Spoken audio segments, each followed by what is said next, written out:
আসসালামু আলাইকুম। প্রিয় দর্শক, অন্য মঞ্চের আলাপচারিতায় আপনাদের সকলকে আমন্ত্রণ জানাচ্ছি। নমস্কার, আমি তরুণ ঘোষ, আপনাদের সেনাপ্রধান, বাংলাদেশ সেনাপ্রধান ওয়াকারুজ্জামান আমাদের সেনাপ্রধান উপেন্দ্র ত্রিবেদীকে দুবার ফোন করেছেন এই কারণে যে ভারতবর্ষ যে চরমপত্রটা পাঠিয়েছিল, সেই চরমপত্র পাওয়ার পর তার খবর নিশ্চয়ই সেনাপ্রধানের কাছে গিয়েছে। সেনাপ্রধান তারপর উদ্যোগী হয়ে ফোন করেছিলেন, দুবার কথা হয়েছে। কতক্ষণ হয়েছে না হয়েছে তার বিষয়বস্তু সময়টা আমি জানি না, কিন্তু বিষয়বস্তু আমার কাছে অল্প সংখ্যক কিছু এসে পৌঁছেছে, যেটা আমি আপনাদের সঙ্গে ভাগ করে নিতে চাই। আপনাদের সেনাপ্রধান ওয়াকারুজ্জামান তিনি ভারতবর্ষ সেনাপ্রধানকে, আমাদের উপেন্দ্র ত্রিবেদীকে বলেন যে ভারতবর্ষ একটি দায়িত্বশীল রাষ্ট্র। আমরা জানি ভারতবর্ষ এমন কিছু করবে না যাতে পার্শ্ববর্তী একটা ক্ষুদ্র দেশের কোন রকম ক্ষতি হয়। আপনারা আমাদের উপর আস্থা রাখতে পারেন, আমরা আমাদের মতো ব্যবস্থা নেব। পরিবর্তে আমাদের সেনাপ্রধান উপেন্দ্র ত্রিবেদী বলেন, আমরা 58 পৃষ্ঠার স্যাটেলাইট পিকচার দিয়েছিলাম, তার 93% কাজ আপনারা করেননি, 7% কাজ আপনারা করেছেন। মানে ওই রংপুরের গিয়ে যে চালাটালাগুলো ভাঙা, ওইটার কথাই হয়তো উনি উল্লেখ করেছেন। উনি বলেন রাষ্ট্রীয় পৃষ্ঠপোষকতায় ভারত বিরোধিতার কাজ চলছে। রাষ্ট্রীয় পৃষ্ঠপোষকতায় বলেছেন, কিন্তু কারো উনি নাম বলেননি। এই পৃষ্ঠপোষকতার মধ্যে রয়েছেন 8 জন উপদেষ্টা ও 3টি রাজনৈতিক দল। 1971 সালে আমরা ইতিহাস বদল করেছিলাম, 1925 সালে আমরা ভূগোল বদল করে দেব। পরিষ্কার হুমকি যাকে বলে, এইটা আমাদের সেনাপ্রধান বলে দিয়েছেন। আর বলেছেন যে 8 জন পাকিস্তানি যে সেনা এবং ISI আপনাদের ওখানে ছিল, আপনাদের সরকারি পৃষ্ঠপোষকতায় এবং আপনার লোকের সাহায্যে তারা পালিয়ে গিয়েছে। এর জন্য সম্পূর্ণ আপনারা দায়ী। আপনারা দেশকে অস্থির করেছেন, আপনারা দেশে মব কালচার তৈরি করেছেন, আপনারা সাধারণ মানুষকে খুন করছেন, আপনারা বাড়ি ঘর দর জ্বালিয়ে দিচ্ছেন, সাধারণ মানুষকে ব্যতিব্যস্ত করছেন। সব থেকে বড় ব্যাপার যেটা হলো, আপনারা ভারতীয় দূতাবাসকেও ছাড়ছেন না। ভারতীয় দূতাবাসের উপরে হামলা মানে ভারতের উপরে হামলা, এটা ভারত ধরে নিয়েছে। ভারত এমনি মানে অ্যাক্ট অফ ওয়ার ঘোষণা করে রেখে দিয়েছে, এবং সিঁদুর 2 আমরা খুব শীঘ্রই শুরু করব। এই অবস্থায় আপনারা যে ভারতীয়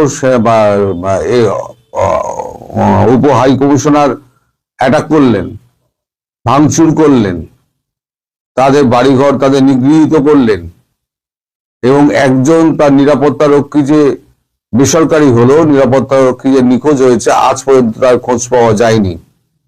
এই ব্যাপারে আপনারা কোনো হেলদোল কিছু নেই, আপনাদের তরফ থেকে একটা দুঃখ প্রকাশ পর্যন্ত করা হয়নি। ভারতবর্ষ এটাকে কিভাবে মেনে নেবে বলুন?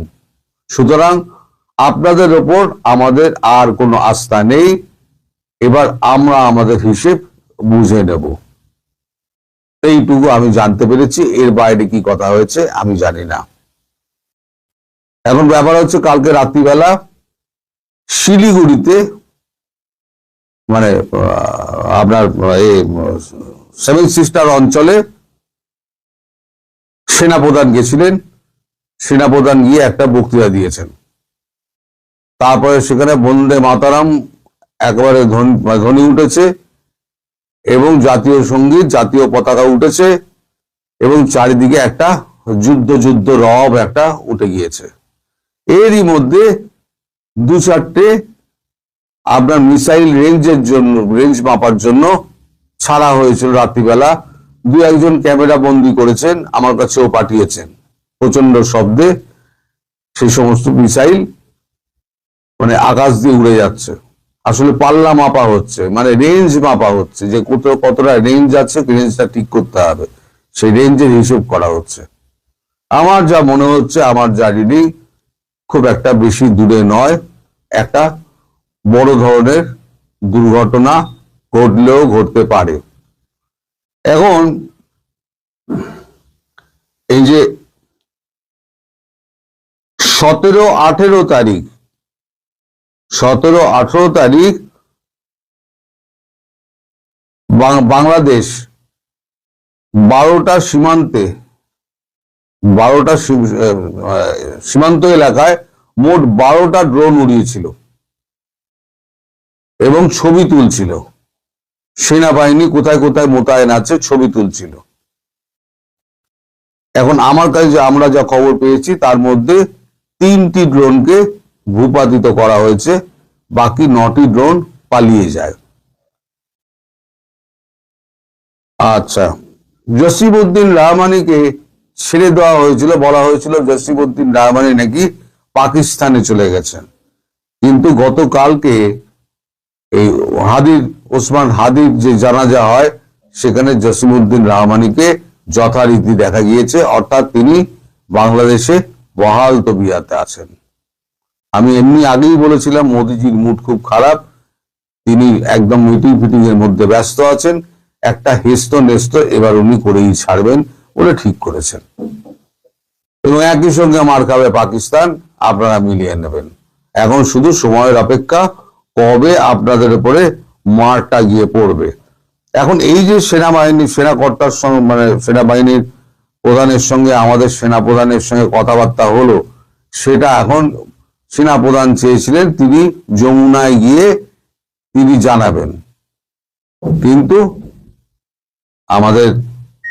আপনাদের মানে প্রধান উপদেষ্টা মোহাম্মদ ইউনূস তিনি বলেছেন না, এখানে আসার দরকার নেই, আপনি টেলিফোনেই আমায় বলে দেন। মানে টেলিফোনে বললেই ওনার শান্তি, কারণ উনি তো কিছু করবেন না, সরকারি পৃষ্ঠপোষকতা বলতে তো উনি তো সরকারি পৃষ্ঠপোষকতা দিচ্ছেন, সেটা আমাদের সেনাপ্রধান সরাসরি বলেননি, কিন্তু আমরা তো জানি যে কে কোথা দিয়ে কলকাঠি নাড়ছে। এই সমস্ত টাকা পয়সা সবকিছু দেওয়া এবং প্ল্যানিং সব কিন্তু হচ্ছে এই ইউনূসের। আমি বলেছি না, এই হাদির মৃত্যুর পেছনেও কিন্তু ইউনূসের হাত আছে।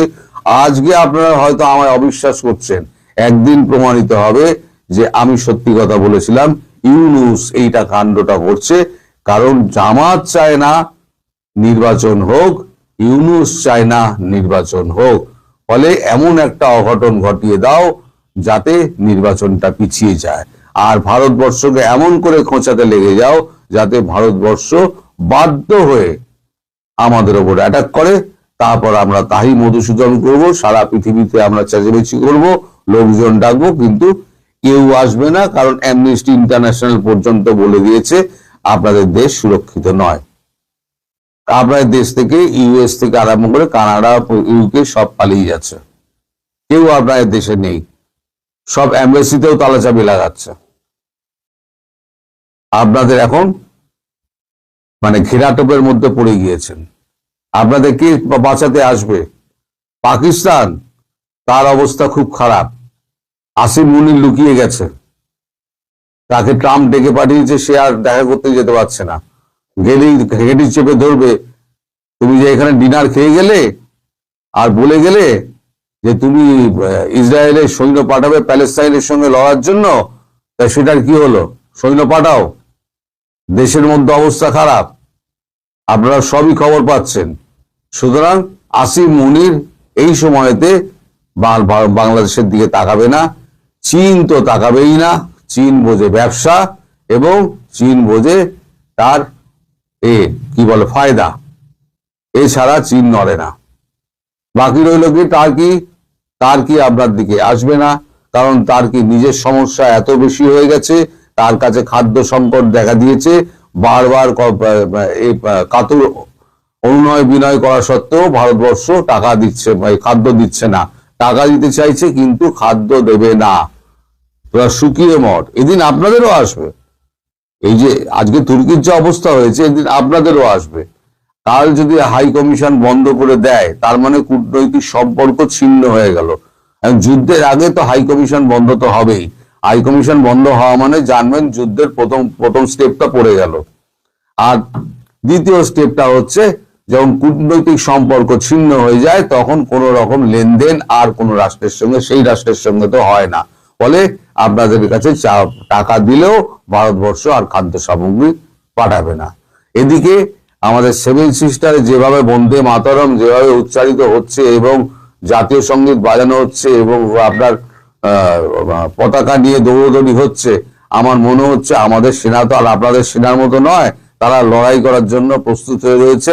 তারা বলছে আমাদের একবার সুযোগ দিন। আমার মনে হয় বুটস অন গ্রাউন্ডস হবে। আর যদি ভারত ঢোকে তাহলে পরে কিন্তু ভারত সহসা বেরোবে না, এবং এই যত আছে আপনাদের উগ্রপন্থী যত সন্ত্রাসবাদী আছে সব ধরে ধরে গুলি করে করে মারবে প্রত্যেক কটাকে, এবং একদিনের জন্য থাকবে না, বেশ কিছু দিনের জন্য থাকবে। আমার কথা মিলিয়ে নেবেন। এখন এই হলো গিয়ে আপাতত আপডেট। এর বাইরে আমার কাছে আজকে কোনো খবর নেই। আমি খবর নেওয়ার চেষ্টা করছি এই যুদ্ধের কি অবস্থা, মানে যুদ্ধ আদৌ হবে কিনা, যদি হয় তাহলে কবে হবে, কিভাবে হবে, তার খবরাখবর আপনারা দেওয়ার চেষ্টা করবো। সবাই ভালো থাকবেন। দুটি ঘটনা নিঃসন্দেহে সরকারকে বিব্রতকর অবস্থায় ফেলেছে এবং চাপেও ফেলেছে, এটা কোনো মানে বলার অপেক্ষা রাখে না। আপনি খেয়াল করে দেখবেন যে বাংলাদেশ সরকারের এই ওসমান হাদির নিহত আর ঘটনার ডামাডোলের মধ্যে দিয়ে যে দুইটি সাংঘাতিক ঘটনা ঘটেছে, একটি হলো ওই ঘটনার সূত্র ধরে প্রথম আলো, daily star, Udichi, Chhayanaut, Indian cultural centre এগুলো ভেঙে ফেলা, এবং ভালুকায় সেই কিশোর ছেলেটি 28 বছরের তরুণ মানুষটি তাকে মেরে ধর্ম অপমাননার একটা ফালতু অভিযোগ তুলে এখন পর্যন্ত যার কোনো বিশ্বাসযোগ্য প্রমাণ পায়নি। আইন শৃঙ্খলা বাহিনী র্যাবই বলেছে তারা এমন কিছু ওই ছেলে কান নেওয়ার মতন, বা এটা ছেলে কান নেওয়া নাও, এটাকে আসলে যে একটা ওই নুরাল পাগলা টাইপ ঘটনা, সেই চট্টগ্রামের ছেলেটি সেই দীপুচন্দ্র দাস তার ঘটনায় আন্তর্জাতিক, শুধু বাংলাদেশ সীমানা পার হয়ে আন্তর্জাতিক অঙ্গনে সরকার নিশ্চিতভাবেই কি একটা চাপে পড়েছে না? আপনারা খেয়াল করে দেখবেন ভারতীয় ইন্ডিয়ান প্রেস ক্লাব থেকে গতকালই দুপুরবেলায় আমরা পেয়েছি ইন্ডিয়ান প্রেস ক্লাব একটি বিবৃতি পাঠিয়েছে এবং প্রথম আলো এবং ডেইলি স্টারের এই ঘটনায় প্রচন্ড উদ্বেগ এবং উষ্মা প্রকাশ করেছে। এর পাশাপাশি আমাদের হাতে যে খবরটি আছে সেই খবরটির মধ্যে এই ঘটনায় মানে বাংলাদেশের রাজধানীর মধ্যে এটা 5 আগস্টের মতো লক্ষ লক্ষ লোক যেরকম গণভবনে ঢুকে যাচ্ছিল অন্য কোথাও সেরকমও না।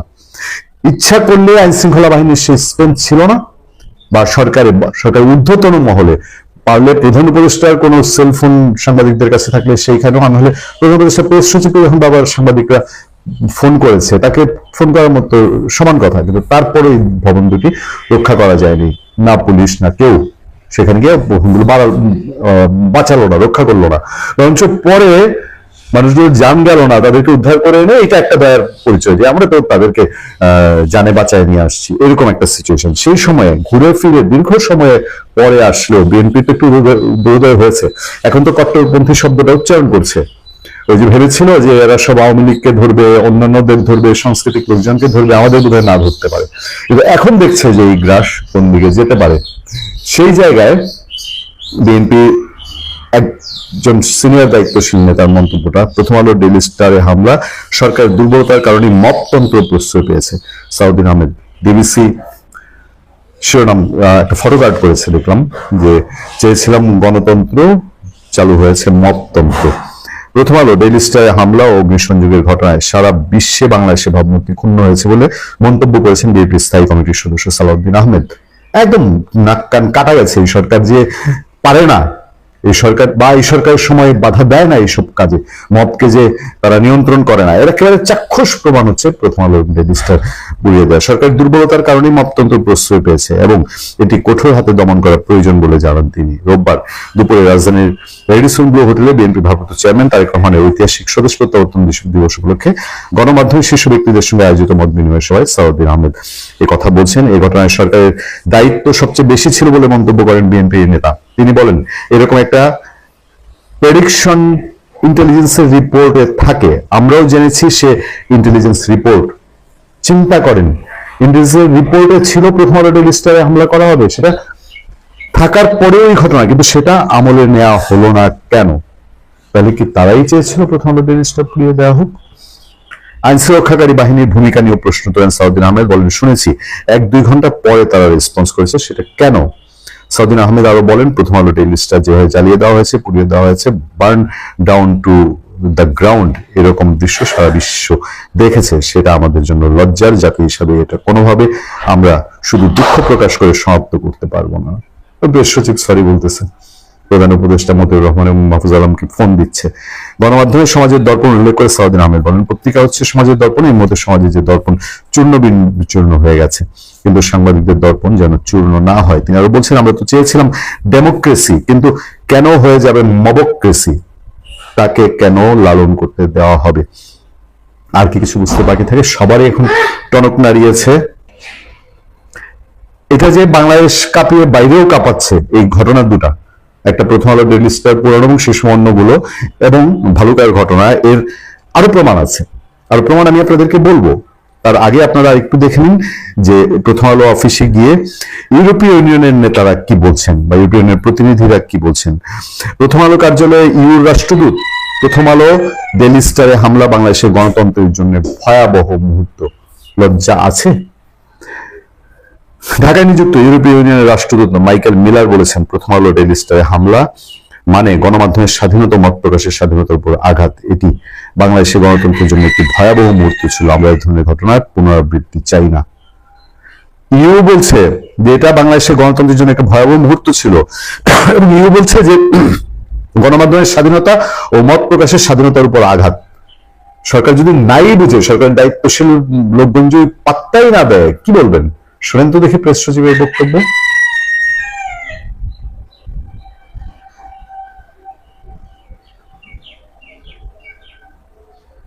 কি বলবেন বলেন? লজ্জা থাকলে কেউ কি কথা বলতে পারে? বাইরের দেশের লোকজন এসে বলছে বাংলাদেশের মত প্রকাশের স্বাধীনতা, গণমাধ্যমের স্বাধীনতার উপরে এটা একটা আঘাত, আর ওনারা বলছেন আমাদের সময় নাকি সর্বোচ্চ স্বাধীনতা ভোগ করছে গণমাধ্যম। রোববার দুপুরে প্রধান আলোর কার্যালয়ে সহমর্মিতা প্রকাশের জন্য ইউ রাষ্ট্রদূত গিয়ে এই কথা বলেছেন, এটা তিনি সেখানে বলে এসেছেন। এরপর আরো ঘটনা আছে, পাশের দেশ ভারতে তোলপাড় হয়েছে, সেটা আমি আলাদা করে আপনাদেরকে জানাবো, আলোচনা করব। আরেকটু বলি শুধু, আপনার প্রধান উপদেষ্টা ডক্টর মোহাম্মদ ইউনূসের যে ফেসবুক পেজটি আছে সেটি খেয়াল করে দেবেন, দেখবেন যে বাংলাদেশে সংখ্যালঘু নির্যাতনের ঘটনা বহু আছে, এবং তারা কতটুকু বিচার পায় এটাও সারা পৃথিবী জানে, মানুষ জানে। এবার ভালুকায় যে ছেলেটিকে এরকম নৃশংস ভাবে শেষ করা হলো, সেই ছেলেটির ভিডিও দেখে দেখে এখন পর্যন্ত 12 জনকে অ্যারেস্ট করা হয়েছে। সরকার সিরিয়াসলি নিতে বাধ্য হয়েছে, মন থেকে চাক না চাক, যে এইটা কন্ট্রোল করা ছাড়া তার হাতে, মানে এটা এদেরকে ধরতে হবে ধরে, কারণ সারা পৃথিবীর উল্লেখযোগ্য সংবাদ মাধ্যম, ব্লগার, যারা অ্যাক্টিভিস্ট, সবার মধ্যে এটা নাড়া পড়েছে। আল জাজিরা, বিবিসি সহ ইন্টারন্যাশনাল গণমাধ্যমে এই ঘটনায় ন্যক্কারজনক ভিডিও এবং বিশ্লেষণ প্রচার হয়েছে। ফলে ডক্টর ইউনূসকে তার ফেসবুক পেজের মাধ্যমে জানাতে হচ্ছে যে আমরা এদেরকে অ্যারেস্ট করছি, গ্রেফতার করছি, এই জিনিসগুলো। আর নাহলে তারা এই চাপ কত তো ঘাতক মানুষ, এই যে দিনে দুপুরে একটা ছেলেকে মেরে ফেললো, মেরে হামলাকারীরা পালিয়ে গেল। দিনে একেবারে রাজধানী প্রাণকেন্দ্র, একদিকে যমুনা, একদিকে ক্যান্টনমেন্ট, প্রধান উপদেষ্টার কার্যালয়, তার মাঝখানে দুইটা জলযন্ত্র পত্রিকার অফিস শেষ করে দিল, রক্ষা করতে পারলো না। এই সমালোচনা বাইরের দেশে যতই শান্তির গুলির আওরাত, বাইরের দেশে মানুষের চোখ কান খোলা আছে, যেমন ইউ এসে বলে গেছে যে সংবাদপত্রের স্বাধীনতার উপর এটা হস্তক্ষেপ, এটা মত প্রকাশের স্বাধীনতা না। ফলে সরকার বাহির দিয়ে যাই করছে, ভেতরে ভেতরে যে পালপিটিশন চলছে, এইটা মোটামুটি পরিষ্কার। সূত্র থেকে খবর পেলাম বাংলাদেশের সেনাপ্রধান জেনারেল ওয়াকারুজ্জামান এবং ভারতের সেনাপ্রধান উপেন্দ্র দ্বিবেদী, এই দুজনের মধ্যে টেলিফোনে কথা হয়েছে। কথা হওয়ার সূত্র হচ্ছে ফোন করেছেন জেনারেল ওয়াকার। এটি নিয়ে আজকে কথা বলবো।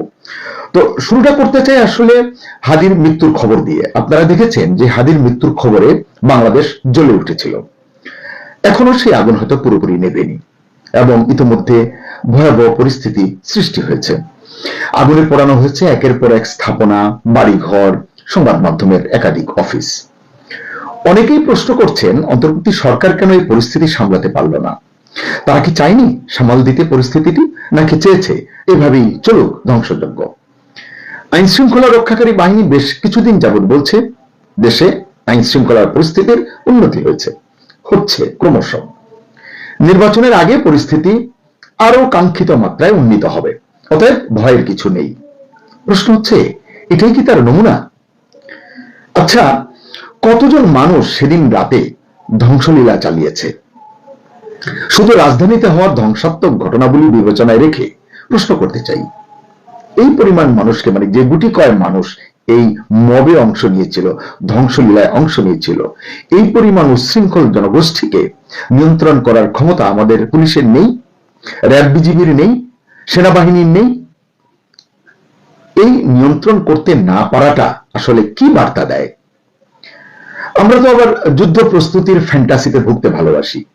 আমাদের প্রধান উপদেষ্টা কয়েক মাস আগে যুদ্ধাবস্থার কথা বলেছিলেন, যে দেশ একটি যুদ্ধাবস্থার মধ্যে আছে। সবাই তখন সমালোচনা করেছেন, আমরাও করেছি, দেশের যুদ্ধাবস্থা কোথায়, কেন এমন বলছেন প্রধান উপদেষ্টা? অবশ্য কয়েক মাস পর আজকে মনে হচ্ছে প্রধান উপদেষ্টা ঠিকই বলেছিলেন, কারণ তিনি জানতেন বাংলাদেশ এই পরিস্থিতিতে পড়তে যাচ্ছে বা পড়বে, কারণ এর নামই হয়তো মেটিকুলাস ডিজাইন। তিনি যা জানেন আগে থেকে, তা আমরা জানবো কিভাবে? আজকে আমরা প্রশ্ন করছি, হাদির মৃত্যুর খবর পেয়ে উত্তেজিত মুসলিমীয় জনতাকে সরকার কেন নিয়ন্ত্রণ করতে পারেনি, এই প্রশ্নটা আমরা তুলছি। কিন্তু কেউ কি এটা বলছে যে সরকারই এটা চেয়েছে এমন হোক, কারণ এ থেকে যে সুফলটা মিলবে সেটা সরকারেরই দরকার, কিংবা ইউনূস সাহেবের দরকার। পাবলিক কি বুঝলো না বুঝলো, কি বললো না বললো, এসব নিয়ে আসলে ভাববার সময় নেই। তাই বুঝে নিতে হবে, যা হওয়ার দরকার সেটাই হতে দিয়েছে অন্তর্বর্তী সরকার। গত কয়েকদিনের ঘটনায় বাংলাদেশ বিশ্বব্যাপী সংবাদের শীর্ষ শিরোনাম হয়েছে। এটা তো বিরাট প্রাপ্তি, কি বলেন? বিনা পয়সায় ব্র্যান্ডিং বলতে পারেন এটাকে। ম্যাজিস্ট্রেসি পাওয়ার নিয়ে মাঠে থাকা সেনাবাহিনী গত কয়েকদিনের ঘটনায় নিজেদের কোনো অক্ষমতা দেখে কিনা, নিজেদের দায়ী মনে করে কিনা, তা সাধারণ মানুষের বুঝবার উপায় নেই। সেদিন রাতে, মানে যেদিন এই ধ্বংসলীলা সংঘটিত হয়েছিল, সুন্নতি লেবাসের এক মহা বিপ্লবীকে, একজন নয় আসলে একাধিক, তো আমি একজনেরটা স্পেশালি বলবো, তাকে দেখলাম মধ্যরাতে প্রায় 2-2:30টার দিকে একাধিক মিডিয়া প্রতিনিধির সামনে সেনাবাহিনী এবং সেনাপ্রধান সম্পর্কে যা মনে আসছে তাই বলছে। আমি আসলে ভিডিওটি, ক্লিপটি আপনাদের দেখাতে পারি, কিন্তু আমার রুচিতে বাধছে এদেশের নাগরিক হয়ে এদেশের সেনাপ্রধানকে এভাবে অশ্লীল ভাষায় আক্রমণ করা। সেনাপ্রধানের ঘাটতি থাকতেই পারে, দোষ থাকতেই পারে, কিন্তু এইভাবে মিডিয়াতে একজন দাড়িওয়ালা, মাথায় পাগড়িওয়ালা, গায়ে জোব্বা পরিহিত একজন মানুষ বলতে পারেন কিনা, করতে পারেন কিনা, এই প্রশ্নটি আসলে আমি সবার কাছে রাখতে চাই। কথাগুলো এই জন্য বললাম, আসলে তখন তো তাকে কেউ থামায়নি, আশপাশে আইন শৃঙ্খলা রক্ষাকারী বাহিনী হয়তো কাছে দূরে ছিল, কারণ প্রথম আলো এবং ডেইলি স্টার থেকে তখনও সেনাবাহিনীর সদস্যরা সরে যাননি রাস্তা থেকে। পরে এই ভদ্রলোককে আইনের আওতায় আনা হয়েছে কিনা এমন খবরও কিন্তু আমরা পাইনি। তার মানে কি এই নয়, সে যা করতে চেয়েছে, তার অন্য সাথীরা যা করেছে, সবকিছুই প্রভাবশালী কোনো পক্ষ বা শক্তি চেয়েছে বলেই করতে পেরেছে, ঘটেছে, এবং সে বা তারা এখনো নিরাপদেই রয়েছে। সেনাপ্রধানকে গালি দিয়ে এভাবে পার পাওয়া যায়, ধারণা ছিল না। এখন সচক্ষে দেখে, নিজ কানে শুনে বুঝতে পারছি, এর নামই বোধহয় গণতন্ত্র, এর নামই হয়তো বাক স্বাধীনতা, কিংবা স্বাধীনতা 2.0। খবর পেলাম এই কঠিন পরিস্থিতির মধ্যেই গতকাল মধ্যরাতে ক্যান্টনমেন্টে জরুরি বৈঠক করেছেন সেনাপ্রধান জেনারেল ওয়াকারুজ্জামান। যিনি এই কথাটি বলেছেন, এই তথ্যটি দিয়েছেন, তিনি জানেন এই সংবাদের সত্যতা কতটুকু। আমার কিন্তু তেমন বিশ্বাস হয়নি। মাঠে থাকা ওয়াকার সাহেবের সৈনিকেরা মাঠের ধ্বংসলীলা ঠেকাতে সক্রিয় ভূমিকা রাখতে পারেননি বা রাখেননি, আর তিনি সেনাপ্রধান হয়ে শীতের মধ্যরাতে জরুরি বৈঠক করবেন কি কারণে? তার ঠেকাটা কি? তাকে এতটা বেরসিক মনে হয় আপনার? তবে যিনি আমাকে সংবাদটা দিয়েছেন, তিনি জোর গলায় বললেন, অপেক্ষা করুন, দেশে জারি হতে চলেছে বা জারি হতে পারে জরুরি অবস্থা। চমকে উঠে বললাম, কি বলছেন এসব? মাথার চুল তো সব খাড়া হয়ে যাচ্ছে। উল্টো তিনি বললেন, দেশে চরম নৈরাজ্যকর পরিস্থিতি এবং সীমাহীন অস্থিরতার পাশাপাশি ভারত বিরোধী উত্তেজনার পারদ এখন যে কোনো সময়ের তুলনায় অনেক উঁচুতে। এই পরিস্থিতির ভারত যেন হুট করে কিছু করে না বসে, সেজন্য আগে ভাগে পরিস্থিতি এবং এর সম্ভাব্য পরিণতি বয়ান করতে, মানে পরিস্থিতি সামাল দিতে এবং সম্ভাব্য পরিণতি সম্পর্কে আলোচনা করতে ভারতের সেনাপ্রধান জেনারেল উপেন্দ্র দ্বিবেদীকে ফোন করেছেন বাংলাদেশ সেনাবাহিনীর সেনাপ্রধান জেনারেল ওয়াকারুজ্জামান। এই ফোনালাপে জেনারেল ওয়াকার ভারতের সেনাপ্রধানকে আশ্বস্ত করেছেন বাংলাদেশে থাকা ভারতীয় নাগরিকদের জানমাল এবং সম্পদের বা স্থাপনার নিরাপত্তা নিশ্চিত করা হবে। শুধু তাই নয়, ইতিমধ্যে সংঘটিত দুর্ঘটনা যা যা ঘটেছে, এই দুর্ঘটনায় জড়িত যারা আছে তাদেরকে আইনের আওতায় আনা হবে। জানালেন ওই ভদ্রলোক, ভারতের সেনাপ্রধান উপেন্দ্র দ্বিবেদী জেনারেল ওয়াকারকে হুঁশিয়ারি দিয়ে বলেছেন, বাংলাদেশে ঘটে যাওয়া প্রতিটি ঘটনা পর্যবেক্ষণে রেখেছে ভারত। বিশেষ করে ময়মনসিংহের ভালুকায় সংখ্যালঘু সম্প্রদায়ের এক যুবককে পিটিয়ে এবং পুড়িয়ে নৃশংসভাবে হত্যার ঘটনাটি ভারত কঠিন নজরদারিতে রেখেছে। এসব ঘটনার অবসান না হলে এবং পুনরায় বাংলাদেশে ভারত বিদ্বেষী কোনো কর্মকাণ্ড সংঘটিত হলে আর ছাড় দেবে না ভারত।